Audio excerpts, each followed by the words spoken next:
Apakah seorang Habib Rizik anti Pancasila? Setelah saya tahu bahwa antum punya makalah Pancasila ini unik, gitu. Nah, apakah Pancasila yang antum pahami sama masyarakat ini sama atau enggak? Kalau menurut pandangan antum gimana? Boleh hukum Islam berlaku di Indonesia. Yang penting Indonesia ini sejak berdirinya sampai hari ini sudah jadi negara Islam. Kenapa saya harus dirikan negara Islam? Iya. Jadi saya tanyakan kembali lagi pada mereka, Anda mendefinisikan negara Islam itu apa? Kunci keberhasilan aksi 411, aksi 212, kunci yang utama adalah, maka jangankan 212, lebih dari 212 pun kita akan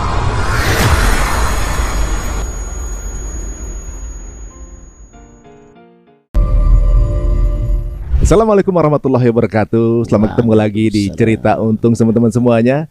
Mungkin ini podcast paling grogi yang pernah saya jalanin ini, karena langsung ketemu sama Ibe nih. Assalamualaikum Be. Waalaikumsalam warahmatullahi wabarakatuh. Sebelumnya terima kasih Be untuk kemudian bisa menjadi tamu kita nih.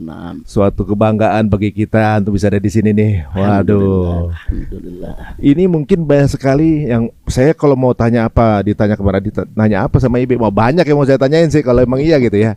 Karena jujur dulu awal Be, kalau secara jujur di awal dulu tuh saya termasuk yang karena waktu belum kenal gitu kan, ngeliat antum kayak ini keras banget ini Ustadz gitu kan.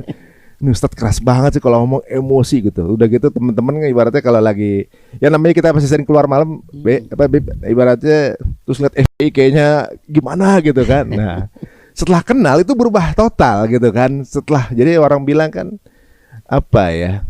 Tak kenal maka tak sayang gitu ibaratnya. Nah ini tapi saya rasa orang seperti saya banyak Bib. Begitu. Banyak sampai sekarang juga banyak gitu ya. Mungkin belum bertaaruf gitu ibaratnya. Nah di sisi ini tapi antum paham nggak di apa namanya diprasangkakan begitu? Insya Allah kita paham. Paham ya. Jadi kalau misalnya ada kasus apa atau mungkin berita gimana, saya ini jujur kalau nanya sama Ibe nih, beliau nanggepinnya santai gitu. Tapi kalau lagi di publik kan seperti keras gitu. Nah ini banyak yang mungkin orang salah paham mengenai apa namanya antum sendiri gitu. Nah ibaratnya gini, orang mungkin menyangka antum ini kaku gitu, atau juga mungkin keras atau bagaimana gitu ya. Tapi setelah saya tahu bahwa antum punya makalah Pancasila ini unik gitu. Nah, apakah Pancasila yang antum pahami sama masyarakat ini sama atau enggak? Kalau menurut pandangan antum gimana? Terima kasih banyak Mas Ari, jazakumullah khair jasa atas undangannya. Mudah-mudahan pertemuan ini menjadi penyebab turunnya rahmat, barakah buat kita, jadi penyebab adanya taufik hidayah buat kita maupun buat yang menyaksikan daripada bincang-bincang kita hari ini. Jadi memang kita sama tahu bahwa Pancasila itu kan dasar negara Republik Indonesia. Dulu ketika saya masih menjadi mahasiswa di King Saud University di Riyadh, Saudi Arabia, itu tahun 85 ya kita mulai masuk ke sana. Nah di tahun-tahun itu kan 85, 86 kan masih apa namanya ada penataran P4 ya. Iya, jadi mahasiswa di Timur Tengah kan juga diharuskan untuk mengikuti penataran P4. Waktu itu saya dengan kawan-kawan ikut penataran P4, kita diskusi, dialog karena model penataran itu kan ada dialog, ada diskusi, ya kan ada debat, ada kelompok-kelompok dari mahasiswa. Dan ketika itu salah satu pemberi daripada materi tentang P4-nya Pak Utoyo Usman, dulu kepala BP7 atau apa begitu. Ya. Jadi artinya memang sejak kita sekolah juga dulu dari mulai SD, SMP, SMA kita kan sudah dapat pelajaran tentang Pancasila. Nah jadi artinya pengenalan saya maupun siapapun ya yang ikut kurikulum di tahun-tahun itu, di tahun-tahun saya masih SD, SMP, SMA sampai kuliah, itu memang Pancasila pelajaran wajib. Nah jadi siapapun kalau serius belajar mempelajari Pancasila, ya dia akan tahu apa dan bagaimana Pancasila tersebut.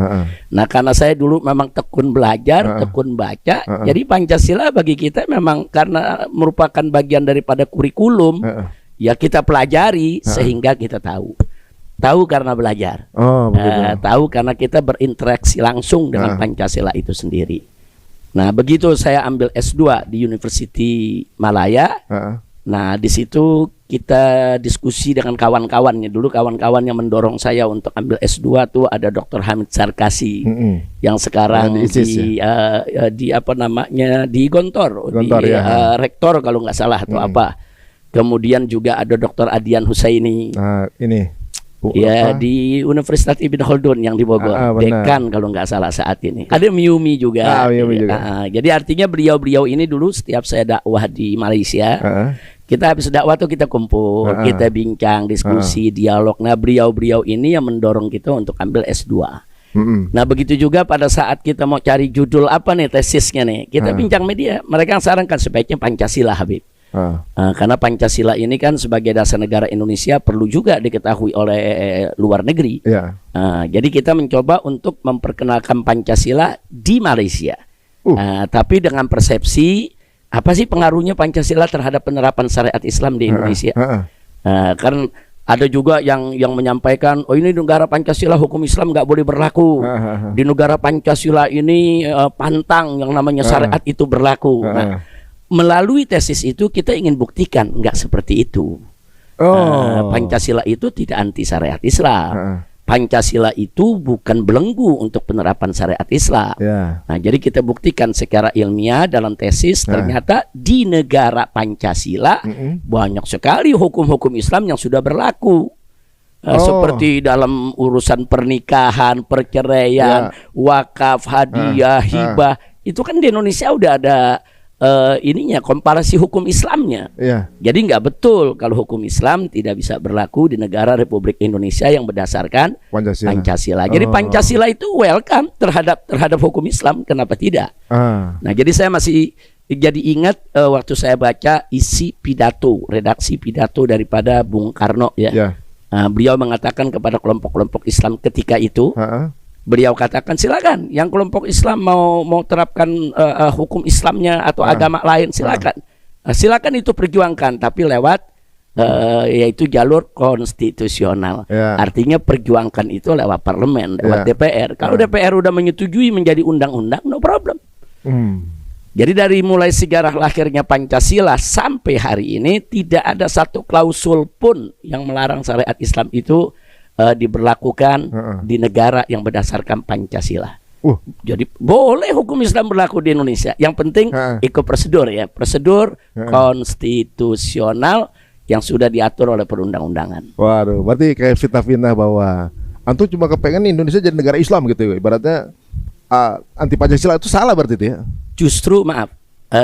Saya pernah dulu didatangi ada beberapa belas wartawan-wartawan asing yang dari Jepang, dari Eropa, dari Amerika. Mereka tanya, Habib Rizik, ini Anda mendirikan Front Islam dulu, namanya Front Islam ya, FPI. Ini tujuannya mendirikan negara Islam. Saya jawab kepada mereka, saya nggak perlu mendirikan negara Islam di Indonesia. Mereka bilang, loh kenapa? Kan FPI selama ini kan bicara syariat Islam, hukum Islam, hukum potong tangan pencuri, potong tangan koruptor. Ini kan berarti mau bawa Indonesia jadi negara Islam. Saya bilang enggak. Indonesia ini sejak berdirinya sampai hari ini sudah jadi negara Islam. Kenapa saya harus dirikan negara Islam? Jadi saya tanyakan kembali lagi pada mereka, Anda mendefinisikan negara Islam itu apa? Oh, negara Islam itu harus ditulis dalam konstitusi bahwa negara ini adalah negara Islam. Itu definisi Anda. Definisi kami sesuai dengan ilmu fikih, ilmu syariat. Negara Islam itu definisinya nggak begitu. Jika sebuah negara berpenduduk mayoritas Muslim, dipimpin oleh orang Islam dan syiar Islam berjalan, itu negara Islam. Soal hukum potong tangan belum berlaku itu persoalan lain. Soal pidana Islam belum diterapkan itu persoalan lain. Yang jelas Indonesia penduduknya mayoritas Islam. Presidennya selama ini dengan wakil presiden juga Islam. Menteri-menterinya juga mayoritas Islam. Gubernur-gubernurnya juga kebanyakan Islam. Memang negara mayoritas Islam. Dan syiar Islam kan gak dilarang di Indonesia. Masjid di mana-mana mengumandangkan azan. Sholat 5 waktu orang berbondong-bondong, apalagi sholat Jumat, masjid penuh. Kemudian beberapa klausul hukum Islam dalam soal keluarga, dalam soal ekonomi diberlakukan, diizinkan di Indonesia. Artinya syiar Islam itu udah ada. Jadi berdasarkan kriteria ini, Indonesia sebetulnya sudah jadi negara Islam. Menjadi bukan statement aja gitu ya. Menjadi negara Islam nggak mesti menyatakan diri Republik Islam Indonesia, enggak. Ini negara Republik Indonesia berdasarkan Pancasila dan Undang-Undang Dasar 1945 dengan bendera merah putih, dengan lambang Garuda, dengan semboyan Bhinneka Tunggal Ika, yang di dalam praktek hukum kebernegaraannya ternyata banyak hukum-hukum Islam sudah diadopsi dan menjadi bagian daripada hukum positif nasional. Bagi saya ini udah negara Islam, udah masuk kriteria negara Islam. Makanya Indonesia masuk jadi anggota OKI, Organisasi Konferensi Islam. OKI itu kan kumpulan negara Islam. Makanya Indonesia masuk di sana karena dianggap sebagai negara Islam. Yang merumuskan Pancasila juga ulama ya. Ya, Pancasila sendiri kan lahir dari rahim Islam. Lahir daripada perjuangan para ulama. Nah, jadi memang kita punya tesis itu ingin membuktikan begini, tesis itu kita harapkan melalui tesis itu jangan lagi Pancasila dihadap-hadapkan dengan Islam. Jangan diadu-adu dengan Islam. Sempat beberapa kali kan?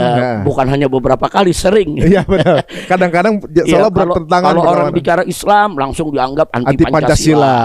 Gitu. Kalau orang bicara syariat dianggap ingin merubah Pancasila. Enggak begitu. Kita tetap setia kepada Pancasila, tetap itu sebagai dasar negara kita. Nah, tinggal bagaimana kita mengimplementasikannya. Masya Allah. Ini yang baru nonton baru paham nih. Orang pasti mikirnya berbeda mengenai pandangan antum ini. Banyak yang mikir berbeda nih.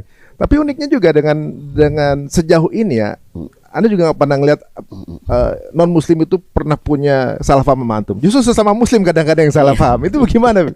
Hubungan dengan non Muslim tuh baik-baik aja gitu ibaratnya. Tapi malah sesama Muslim kadang-kadang. Jadi begini Mas Ari, kalau saya melihat ini kita dalam kehidupan sehari-hari ya. Jadi kalau ada kebencian orang terhadap kita atau pandangan yang negatif kepada kita, ini kan kita mesti pelajari dulu latar belakangnya atau sebabnya kenapa. Jadi kalau ada orang benci kepada kita karena belum kenal, nggak usah khawatir. Nanti udah kenal juga bencinya hilang. Tinggal waktu. Tinggal waktu. Itu kan artinya tak kenal maka tak sayang. Yang kedua, kalau orang benci kepada kita karena framing media. Kan ada media-media yang anti dengan perjuangan dakwah terus memframing, ya kan? Ya kan gitu, Beb. Ada antumnya dikit itu hilang tuh. Pasti. Nah, ini kan karena framing media, karena di framing dan ada penyesatan opini. Nah, sehingga mereka yang benci kepada kita sebabnya ya karena framing yang mereka dapatkan tadi. Ini juga nggak usah khawatir. Nggak usah khawatir. Begitu berjalannya waktu, kemudian kita juga menggunakan media-media yang positif, lama-lama ini juga luntur. Orang yang semula benci karena penyesatan media, begitu kita luruskan, insya Allah bencinya juga hilang. Itu yang kedua. Nah, yang ketiga ada lagi orang yang benci kepada kita itu karena kekurangan informasi aja. Kalau yang begini juga nggak sulit. Kita cukupkan informasinya, insya Allah bencinya juga akan hilang. Jadi kebencian-kebencian seperti itu kita nggak terlalu khawatir. Nah, yang paling gawat kalau benci karena iri dan dengki, itu susah obatnya. Karena kalau orang benci kepada kita karena iri dan dengki, walaupun dia sudah dapat informasi lengkap, tetap iri dengki. Nggak pengaruh itu. Nggak pengaruh, walaupun dia dapat informasi lengkap. Nggak ada guna itu informasi lengkap. Bahkan dengan informasi lengkap yang dia dapat, mungkin dia lebih iri, lebih dengki lagi. Makanya Imam Syafi'i pernah mengatakan dalam salah satu bait syairnya, kata beliau, kullu adawatin koturja shifa'uha illa adawatu man adaka bil hasadi. Kata Imam Syafi'i, setiap permusuhan itu mudah diharapkan penyembuhnya. Setiap permusuhan, kebencian siapapun kepada kita mudah dicari obatnya, gampang dicari obatnya. Illa kecuali permusuhan dari orang-orang yang memusuhimu karena iri dan dengki. Masya Allah. Kalau kita dimusuhi karena iri dengki, susah itu. kita nggak bisa ngobatin. Yang bisa ngobatin dirinya sendiri. Dia mesti banyak istighfar kepada Allah, introspeksi diri, apakah dia benci karena iri dan dengki atau bagaimana. Nah makanya Mas Ari dan kawan-kawan semua yang mendengarkan ini, yuk kita buang tuh iri dengki dari diri kita. Karena kalau itu udah ada di diri kita, kita tidak akan pernah bisa objektif lagi menilai orang lain yang kita benci. Bener juga. Singkirkan itu. Kita kalau mau berusaha menilai dengan objektif, kumpulkan semua informasi yang ada, informasi yang plus, informasi yang positif, yang negatif, nanti kita nilai. Dan jangan sekali-kali menilai seseorang berdasarkan informasi yang belum teruji. Karena kan sekarang ini zaman hoax ya. Ini zaman berita-berita fitnah, dusta, bohong. Nah, jangan sampai kita jadi korban hoax. Kadang-kadang video cuma seberapa detik, udah kita bisa judgement nih. Gitu. Padahal kadang-kadang video kan bisa mereka potong-potong, dan itu saya alami. Ceramah-ceramah saya yang 1 jam dipotong jadi 5 menit di bagian-bagian yang bisa memuaskan para pembenci tadi. Dapat bahan. Dapat bahan. Oh. Iya, jadi itu. Udah berapa kali, Beb? Kayaknya udah nggak kehitungnya. Waduh. Kayaknya udah gitu. Kita kalau lihat sekarang Facebook, Instagram, TikTok, nggak boleh kelihatan saya punya gambar langsung hilang. Jangankan gambar, ditulis nama aja Habib Rizik langsung di banner. Langsung kena. Jadi uniknya dulu ada temen kan katanya kalau pasang foto antum itu kan kena itu kan. Ya kalau anak syatasin cari animasi antum jadi kan kalau ngepost gitu, atau siluet gitu kan. Teman ada yang dia foto di foto antum. Foto di fotonya aja kan lebih. Foto di foto kenapa? Nah itu di beberapa platform seperti itu. Tapi sekarang ini kan ibaratnya kalau kita lihat ya, memang di setiap era pemerintahan ada kesempatan di mana fitnah itu ada, gitu. Nah untuk saat ini sepertinya agak lebih light nih. Kita bisa ngobrol begini, bisa kemudian bisa tampil di media antum gitu ibaratnya. Udah nggak seperti dulu gitu. Maksudnya dulu nongol sedikit aja atau menyebut nama antum inisialnya aja kena gitu ibaratnya di sosial media gitu. Nah bagaimana menurut para antum nih?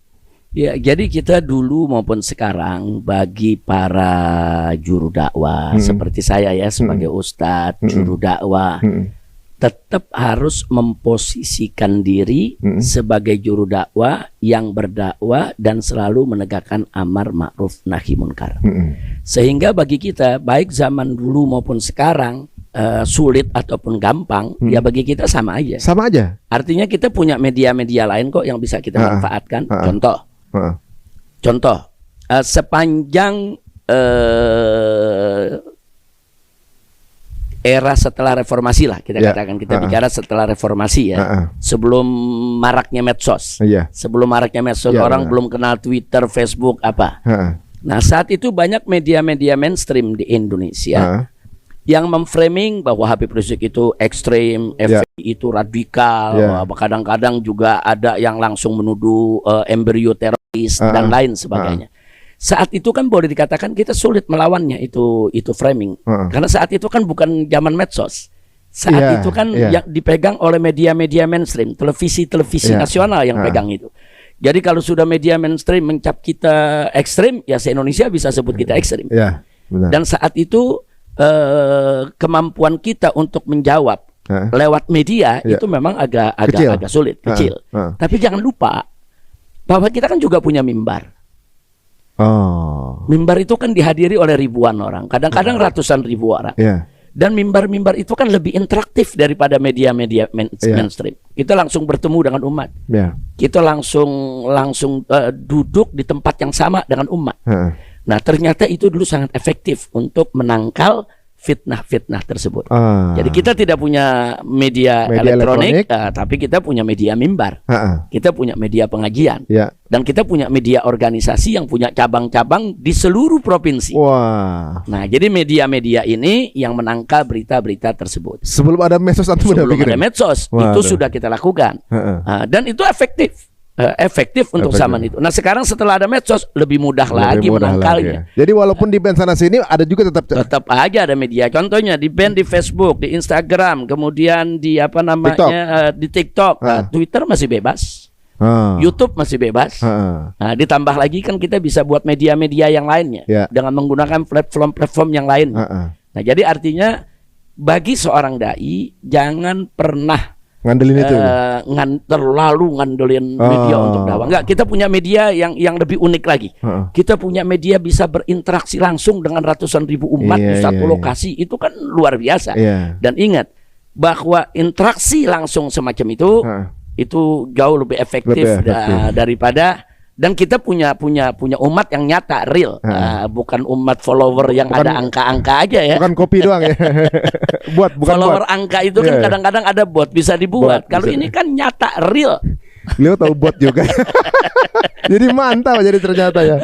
Saya penasaran nih Beb, di awal Beb, orang kok kalau jadi gini, atau misalnya bikin kajian atau bikin mimbar gitu ya, itu yang datang bisa banyak. Dulu kejadian rekor itu di Jakarta bisa 7 juta orang datang ke ke Monas gitu misalnya. Yang jadi pertanyaan itu, apa kira-kira yang membuat orang itu kemudian dulu sebelum ada medsos ya, yang membuat orang itu pada mendatangi antum? Apa sih? Apa di antum? Yang menurut antum nih mungkin datang karena ini. Kunci keberhasilan aksi 411, aksi 212, kunci yang utama adalah silaturahim antara para dai, para ustadz, para habaib, para kiai. Kemudian melalui silaturahim tersebut dibangun ukhuwah Islamiyah. Makanya kita lihat pada aksi 411 umpamanya atau 212, tokoh-tokoh yang terkenal lembut ya, yang terkenal santun seperti almarhum Kiai Haji Muhammad Arifin Ilham, rahimahullah taala, begitu juga Kiai Haji Gimnastiar, Gim, hafizahullah taala. Ini kan orang-orang yang terkenal santun, lembut, yang ramah di dalam dakwahnya. Tapi ternyata bisa bersatu kok. Siapa bilang nggak bisa bersatu? Nah, di sana ada boleh dikatakan kelompok-kelompok yang dianggap keras ya. Di sana ada Ustadz Abu Jibril, kemudian ada Kiai Haji Abdul Rasid Abdul Syafi'i, tua tapi tegas luar biasa. Ternyata semua bisa disatukan. Nah, artinya apa di sini? Silaturahim itu penting. Kalau saya sendiri nggak bakal mampu untuk membuat aksi 411 atau 212 dengan peserta yang sedemikian banyak. Saya sendiri nggak mampu. Kita silaturahim. Nah, ketika itu saya dengan kawan-kawan kita silaturahim ke ke MUI. Kita silaturahim ke NU DKI. Di situ waktu itu ada mustasarnya Kiai Haji Mahfuz Asirun. Bahkan kita juga silaturahmi ke PP Muhammadiyah. Ada Dr. Haidar Nasir. Kita datang, kita sampaikan kenapa kita harus menggelar 212 karena ini, karena ini, karena ini. Sebab kalau kita tidak silaturahmi, kita tidak sampaikan langsung, beliau kan cuma tahu dari media. Oh, katanya begini, itu perlu diwaspadai. Nah, maka itu kita datangi. Saya datang dengan kawan-kawan. Oh, jadi masih dengan cara itu langsung, bukan telepon, bukan? Oh, enggak, kita datang ke Dr. Haidar Nasir, hafizahullah taala, beliau sambut. Di sana ada Buya Anwar Abbas, ada yang lainnya saya tidak sebutkan satu persatu. Mereka sambut baik, mereka dengarkan. Dan mereka tanya, ini maksudnya kemana, tujuannya apa, visi misinya bagaimana. Nah, jadi kita datangi satu-satu. Pimpinan-pimpinan pondok pesantren kita datangi. Tapi kita berbagi tugas ya, saya nggak sendiri. Nah, jadi saya ditugaskan pondok pesantren mana saja. Di sana ada Kiai Haji Sobri Lubis, pondok pesantren mana saja. Di sana ada Kiai Muhammad Khattat, beliau komunitas mana saja. Nah, dengan persatuan seperti itu, nah bisa terwujudlah 411 212. Ada Kiai Haji Zaitun Rasmin dari Wahdah Islamiyah, ada Ustadz Bakhtiar Nasir yang juga ikut, ada almarhum Syekh Ali Jabir rahimahullahu taala. Kalau saya sebutkan satu persatu terlalu banyak. Cuman yang saya pengen gambarkan di sini, ini kan mereka berbeda-beda warna ini. Berbeda-beda ini. Cara dakwahnya, kemasan dakwahnya, tapi bisa kok bersatu dalam 411 212. Kenapa? Karena memang isu yang diangkat itu menyatukan semua, membela Al-Qur'an. Al-Quran yang dinista, Al-Quran yang dinodai, semua merasa punya tanggung jawab untuk membela Al-Quran. Nah, karena ada isu yang menyatukan, Al-Quran menyatukan kita, karena kita bisa turun bareng. Jadi kuncinya silaturahmi, bangun ukhuwah Islamiyah, dengan adanya kuatnya persaudaraan persatuan, maka jangankan 212, lebih dari 212 pun kita akan mampu untuk membuatnya kalau ada persaudaraan yang kuat, persatuan yang bagus. Nah, Masya Allah. Nah, kalau sekarang nih agak sedikit ini, Bib.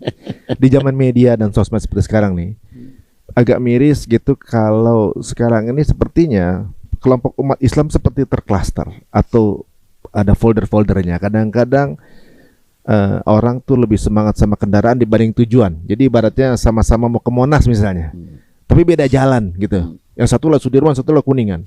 Yang lewat Sudirman bilang, wah ini Kuningan haram tuh, salah jalan. Yang benar saya nih, gitu misalnya. Yang begitu juga sebaliknya. Berbeda. Padahal nanti ketemu lagi Monas nih. Cuma beda mungkin dalil yang diambil beda gitu. Tapi tujuannya masih sama. Tapi ini tajam kalau di sosmed.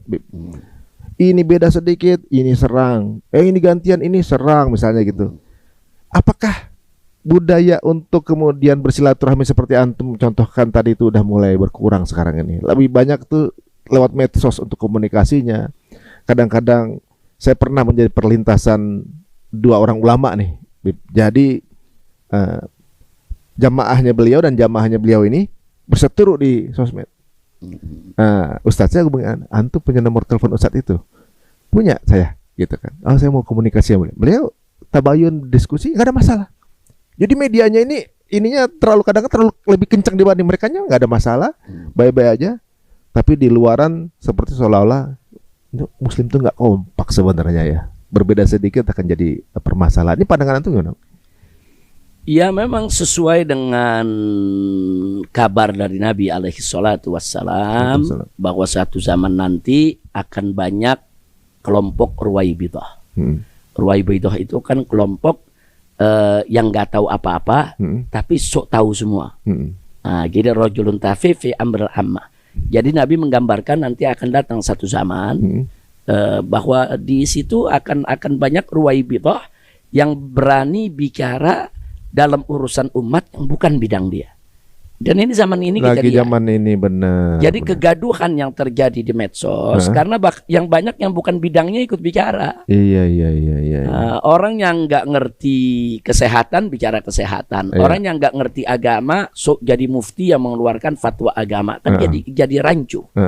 Jadi rancu. Nah karena itu kita juga selalu kita minta kepada umat, silakan gunakan medsos itu semau kita, tapi jangan melanggar batasan-batasan yang ada. Jangan di sana kita umbar caci maki, umbar fitnah, umbar hoax, atau di sana kita umbar kegaduhan hanya perbedaan pendapat di antara madhab. Jadi itu nggak boleh diumbar di medsos. Kalau diumbar di medsos pasti akan menimbulkan kegaduhan, sehingga tadi yang Mas Ari cerita akhirnya ada ribut antara dua kelompok. Padahal ustadznya tidak begitu. Ustadznya enggak. Padahal kalau ustadznya yang bicara santun, sopan, baik. Tapi begitu yang dibicara di bawah lain lagi. Yang di bawah ini nggak punya dalil, main tabrak tubruk aja bicaranya. Kadang-kadang yang terjadi kesopanan hilang. Karena dia serang adab, ustadznya sebelah sana. Walaupun itu bukan ustadz dia, ya kan. Tapi kan nggak boleh nyerang ustadz tuh, nggak boleh. Nah akhirnya adabnya hilang, moralnya hilang. Nah itu yang terjadi kegaduhan di medsos. Satu, kedua kita juga selalu mengingatkan umat jangan belajar dari medsos. Kita mesti punya guru yang kita datangi, bisa sebagai tempat bertanya, tempat kita untuk konsultasi, meminta petunjuk, konsultasi. Nah, mestinya begitu. Jadi jangan berguru kepada Syekh Google. Nah, sekarang banyak yang berguru kepada AI. Iya benar, ChatGPT udah. Mau nanya ini ke AI, nanya itu ke AI, nanya hukum ke AI, semua ke AI. AI kan itu teknologi tetap ada batasannya. Iya benar. Tetap ada batasannya. Itu. Jadi saya beberapa kali coba AI, mau coba menanya soal agama, banyak jawabannya ngawur. Iya benar. Emang artinya AI ini boleh lah dijadikan alat bantu kita ya. Tapi kita mesti waspada. AI itu ciptaan manusia yang juga ada batasannya. Jadi walau bagaimanapun juga kita harus berguru. Kita harus punya guru. Nah belajarlah kepada guru, belajar ilmu, belajar adab, belajar akhlak. Insya Allah guru kita menuntun kita. Jadi jangan belajar kepada Syekh Google atau Syekh AI. Kalau menurut antum gini, misalnya ada perbedaan pendapat, secara ahsannya seperti apa, Bib? Cara memberitahukannya, mengkritik, atau juga saya nggak sepaham sama pendapat ini gitu misalnya. Apa dengan di posting di media atau? Jadi begini, Mas Ari ya, soal perbedaan pendapat itu kita mesti lihat situasi lingkungan dakwah kita. Ini kita bicara bukan di medsos dulu ya. Kalau kita berdakwah di satu komunitas, yang satu madhab, satu pemikiran, satu guru, itu tidak ada masalah. Kita sampaikan pendapat sesuai dengan madhab yang kita anut. Kita nggak usah singgung-singgung madhab lain. Itu kalau kita bicara komunitas tertentu. Tapi kalau kita bicara di komunitas yang berbeda, di dalam kumpul macam-macam komunitas. Ini ada yang belajar guru ana, ini belajar ke guru sana, ya kan? Nah, termasuk kalau di medsos kan semuanya terbuka, semua bisa lihat. Nah, di situ kita harus arif dan bijak. Arif dan bijaknya apa?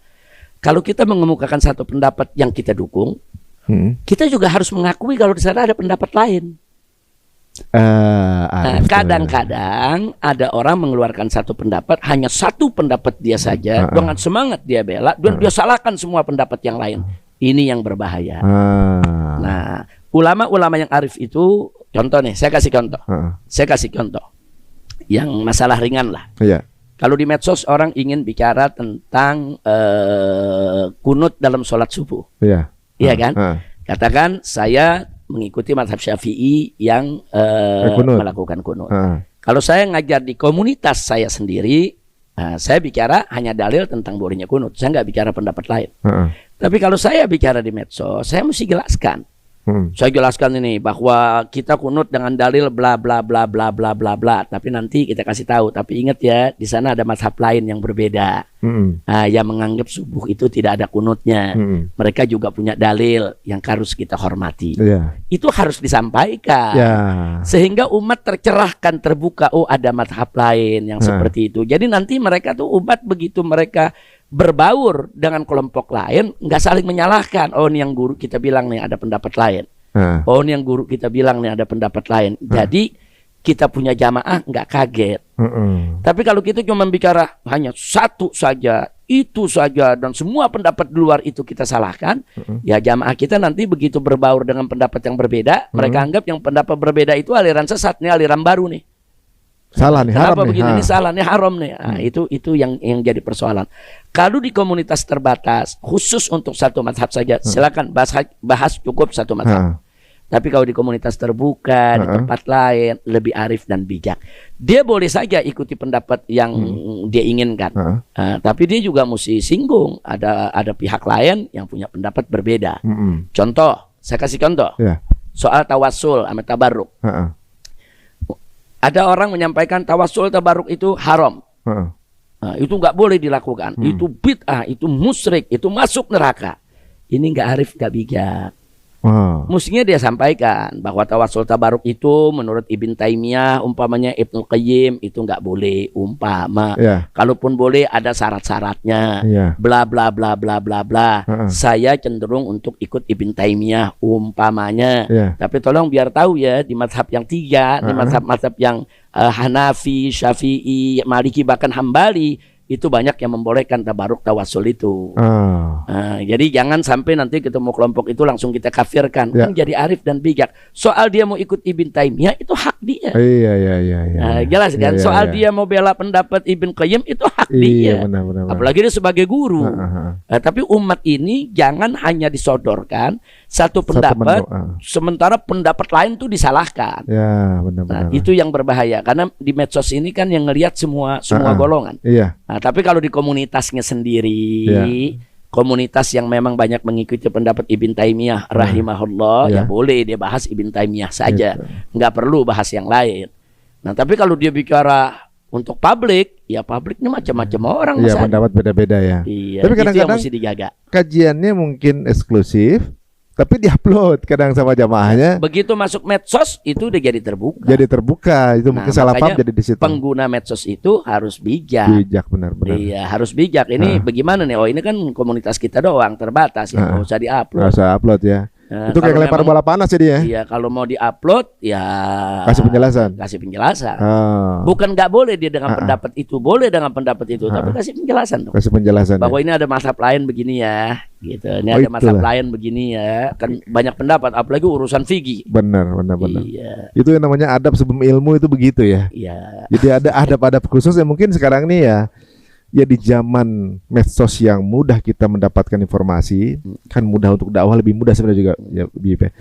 Tapi juga ini juga ranah yang mudah untuk jadi fitnah juga gampang. Ya. Gampang tersebar, gampang kemudian dicerna sama orang yang mungkin nggak paham gitu, untuk mudah kemudian mengiyakan informasi tersebut gitu misalnya.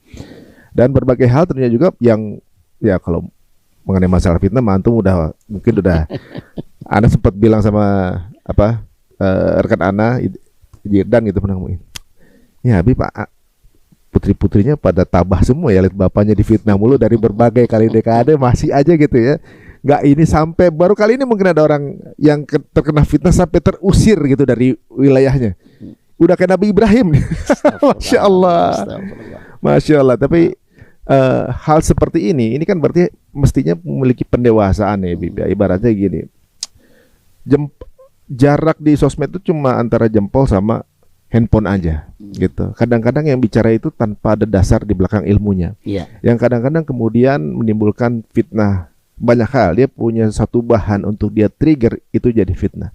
Contoh mungkin yang belakangan agak ramai dikit mungkin ya itu fitnah mengenai habaib misalnya. Itu kan medsos keluar gitu. Tapi Anda lihat antum menanggapinya dengan ringan gitu. Kalau tanggapan antum sendiri gimana? Kan sepertinya ada bahan-bahan untuk menggoreng isu itu atau mengolah isu itu gitu. Kalau antum memandangnya seperti apa? Jadi begini Mas Ari, kalau kita bicara, nah kita hanya menunjukkan bahwa Habib ini keturunan Nabi, ini loh silsilahnya, ini loh catatan sejarahnya, ini loh bukti-buktinya. Mau percaya silakan, nggak percaya nggak apa-apa. Seringan itu, simpel kan? Dan dari dulu juga yang nggak percaya banyak kok, bukan sedikit. Banyak dari dulu yang nggak percaya, tapi nggak pernah ribut. Oh, sebenarnya udah bertahun-tahun. Dari dulu udah banyak kok. Katakan umpamanya sebagian saudara-saudara kita di Muhammadiyah, saudara-saudara kita di Muhammadiyah, dari dulu banyak yang mempertanyakan itu. Saudara-saudara kita dari golongan Al-Irsyad umpamanya, ya kan, sebagian dari dulu juga banyak yang mempertanyakan itu. No problem. Dia mau percaya, dia nggak percaya, hak dia. Dan dari dulu kan yang benci habaib juga banyak. Dari dulu mereka nggak percaya habaib keturunan Nabi juga ada, tapi nggak ribut. Kenapa nggak ribut? Karena mereka-mereka yang nggak percaya ini nggak melakukan propaganda, nggak melakukan fitnah. Oh, lakum dinukum waliyadin lah. Sudah selesai. Jadi, saya nggak percaya, ya selesai. Saya nggak mau panggil itu Nabi dengan panggilan Habib. Saya mau panggil nama aja. Itu hak dia. Saya mau panggil Ustadz aja. Silakan. Nah, jadi artinya sebetulnya persoalannya sederhana. Nah, antara percaya atau enggak aja gitu. Ya. Ada orang nggak percaya, kemudian dia bikin tesis umpamanya untuk mengungkapkan secara ilmiah kalau habaib ini nggak meyakinkan keberadaannya. Itu hak dia. Tapi kalau dalam tesisnya ada kemudian fitnah, hoax, kemudian ada cercaan, ada caci maki, itu bukan tesis ilmiah lagi namanya. Yang terjadi saat ini itu. Nah, jadi kalau ada kelompok yang nggak percaya, silakan. Saya memang paksa. Seperti itu sebenarnya. Contoh sekarang Mas Ari, bahwa Wali Songo itu adalah keturunan Nabi. Mas Ari percaya, hak Mas Ari kan? Mas Ari nggak percaya, hak Mas Ari juga kan? Terus apakah kalau Mas Ari nggak percaya langsung boleh kita tuding, kita maki-maki? Atau sebaliknya, kalau Mas Ari percaya, Mas Ari harus dicaci-maki, dituding-tuding? Enggak dong. Itu urusan percaya nggak percaya. Jalan aja masing-masing. Nah, jadi itu. Jadi kemarin ini yang kita bantah bukan soal itunya, tapi fitnah-fitnahnya yang kita bantah. Fitnah umpamanya seperti bahwa Imam Ubaidillah itu tokoh palsu, tokoh fiktif, tokoh yang nggak ada juntrungannya dan seterusnya. Atau fitnah yang mengatakan habaib di Indonesia banyak yang jadi antek Belanda. Habaib di Indonesia ini banyak yang khianat kepada bangsa ini. Kemudian mulai dihilangkanlah fakta-fakta daripada kontribusi para habaib dalam perjuangan dakwah di Indonesia dan seterusnya. Itu yang kita bantah. Nah, jadi kalau masih berupa penolakan, itu urusan mereka. Kita nggak maksa orang percaya. Oh iya. Jadi sudah sesimpel itu sih guys. Mau percaya mau enggak ya urusan masing-masing. Urusan masing-masing. Iya. Nggak usah masa-masa orang gitu kan. Jangan yang nggak percaya maksa orang yang percaya supaya nggak percaya. Iya. Berarti sama aja kayak Kita dengan non muslim pun begitu, dia nggak percaya agama kita pun nggak ada masalah kan. Itu urusan dia. Dia nggak percaya Allah itu ada, dia nggak percaya Muhammad itu sebagai nabi, itu urusan dia. Yang penting dia jangan caci maki Allah. Ya. Jangan caci maki Nabi. Kalau dia sudah caci maki Allah dan Nabi, lain lagi persoalannya. Itu kan penistaan, penodaan. Nah, maka itu begini, Mas Ari. Ini kebetulan ditanya soal perbedaan agama. Kita ini perlu membedakan antara pluralisme dengan pluralitas. Majelis Ulama Indonesia sudah mengeluarkan fatwa bahwa pluralisme itu haram. Tapi kalau pluralitas itu satu keniscayaan. Nggak bisa mungkin kita disamain semua. Nah, jadi ada pluralitas, ada pluralisme. Ini jangan dicampur aduk. Nah, kalau pluralitas itu kemajemukan, kebinekaan, keragaman. Kita nih bangsa Indonesia nih yang bineka tunggal ika, aneka ragam suku, bahasa, warna kulit, aneka ragam budaya, agama dan lain sebagainya. Ini namanya pluralitas, keniscayaan. Kita nggak bisa tolak. Islam pun mengakui adanya pluralitas. Nah, Islam pun ada tuntunan-tuntunan bagaimana kita hidup dalam pluralitas. Itu namanya pluralitas. Ini kita terima. Kalau pluralisme beda. Namanya aja pluralisme. Ada isme. Kalau ada isme berarti apa? Pemahaman, ideologi. Pluralisme itu adalah pemahaman yang meyakini semua agama sama. Dan semua agama pasti masuk surga. Ini jadi problem. Nah, bagi kami umat Islam, kami yakini bahwa Islam adalah agama yang benar. Selain Islam tidak benar, itu hak kami dong. Itu kan akidah. Bagi umat Kristiani mengatakan, Kristen yang benar, selain Kristen tidak benar. Itu urusan dia. Itu hak dia. Nah, tahu-tahu ada aliran pluralisme yang memaksa umat Islam untuk menerima Kristen itu benar. Dan memaksa umat Kristen untuk mengakui Islam itu benar.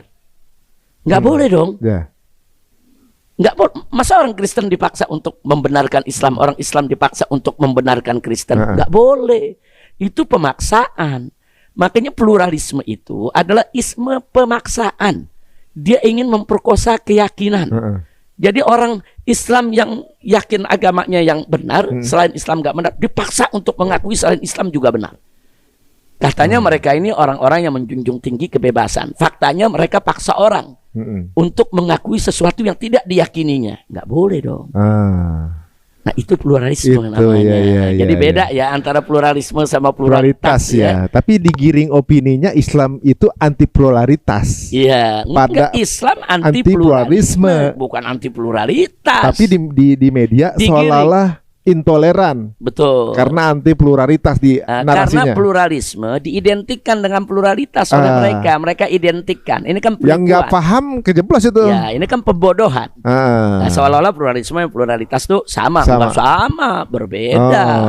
Pluralisme suatu isme, suatu pemahaman. Semua agama yang sama. Lahir dari kalangan, dari pemikiran liberal yang mengatakan semua agama sama, dan nggak berhak satu agama mengklaim agamanya yang paling benar. Dan bagi pluralisme itu tidak ada kebenaran mutlak. Semua kebenaran bersifat relatif. Nah, pluralisme ini kan mengakui teori relativisme. Jadi semua agama dianggap nggak ada membawa kebenaran mutlak. Semua sifatnya relatif, bisa benar bisa salah. Itu pluralisme. Sedangkan kami umat Islam dalam ajaran agama itu ada kebenaran mutlak. Itu yang kita sebut usuluddin. Itu yang kita sebut qat'iyat. Itu yang kita sebut qawati'ul Islam. Seperti kami yakin Allah itu Maha Esa, tidak berbilang, tidak beranak dan tidak diperanakan. Ini pasti benar. Bukan relatif, mungkin benar, mungkin salah. Enggak, mutlak benar. Jadi dalam ajaran agama ada yang mutlak benar. Itu namanya kebenaran mutlak. Dan begitu juga Muhammad akhir para nabi. Itu kebenaran mutlak yang harus kita yakini, bukan relatif. Sedangkan pluralisme melihat keyakinan-keyakinan tadi sifatnya semua relatif. Makanya sekarang ini maaf, di beberapa sekolah SD mulai diajarkan tuh tidak ada kebenaran yang mutlak. Masa sih? Kan bahaya. Ini kalimat kebenaran mutlak ini, tidak ada kebenaran mutlak. Sampai ada beberapa anak SD, anak SMP pulang ke rumahnya mengatakan nggak ada kebenaran mutlak. Ini kan bahaya. Ini berbahaya. Kebenaran mutlak itu dalam agama ada. Itu yang disebut usuluddin yang kita nggak boleh berbeda. Keesaan Allah, kenabian Muhammad, kebenaran Al-Quran itu mutlak benar. Tapi memang kita akui di sana ada hal yang relatif. Soal kunut tadi, Ya. sebagian bilang ada kunut dalam sholat subuh, sebagian lagi bilang tidak ada. Nah, ini nggak mutlak benar. Ini tidak mutlak benar. Itu masalah. Ini benar mengandung kemungkinan salah. Yang ini salah mengandung kemungkinan benar. Nah, ini boleh. Jadi kalau dalam furu ya banyak hal yang relatif. Tapi kalau dalam akidah enggak. Akidah Sama, itu ya? mutlak benar, pasti benar, mutlak benar, mustahil salah. Dan sepakat semua kalau itu benar kan? Oh iya. Nah, adapun agama lain punya keyakinan lain lagi, itu urusan mereka. Jadi sekali lagi Islam mengakui pluralitas, tapi Islam menolak pluralisme, dan tolong dipisah antara pluralisme dan pluralitas. Ini Kami anti pluralisme, tapi kami sangat mendukung pluralitas. sesuai dengan surat Al-Kafirun berarti kan? Iya. Benar ya? Masya Allah. Nah, ketika awal FI berdiri tahun 98, kita kan baru reformasi itu. Ya. Nah, di reformasi itu kita mesti akui ada tanda kutip ya, ada lost power dari pihak pemerintah ya. Baik itu tentara maupun polisi, sehingga di mana-mana premanisme itu merajalela. Ya. Di mana-mana minuman keras, judi, sampai di gang-gang itu judi, minuman segala macam narkoba. Karena saat itu pada awal kita reformasi yang sering diekspos oleh media ini. Bagian FI Bagian bagaimana, kerasnya gitu ya. bagaimana, karena begini, kalau kita mau tutup katakan satu sarang narkoba, ini kan kita lawan sarang narkoba, bukan lawan tembok yang nggak bisa bergerak. Preman, mafia, kemudian narkoba, bandar-bandarnya kita keras, kita hadapi mereka karena mereka juga keras bunuh kita, culik kita, seksa kita. Ini real loh Pak Mas Aris, terjadi. Ini pejabat yang jawabnya asal goblek begitu. Ini apa? Kok etika ditinggal? Ada lagi yang parahnya lagi, begitu rakyat protes apa dibilang? Keluar kau dari Indonesia. Kok rakyat protes disuruh keluar dari Indonesia? Terus ada lagi pejabat yang masyarakat bilang Indonesia gelap, mahasiswa kan bilang Indonesia gelap. Dia jawab kau yang gelap.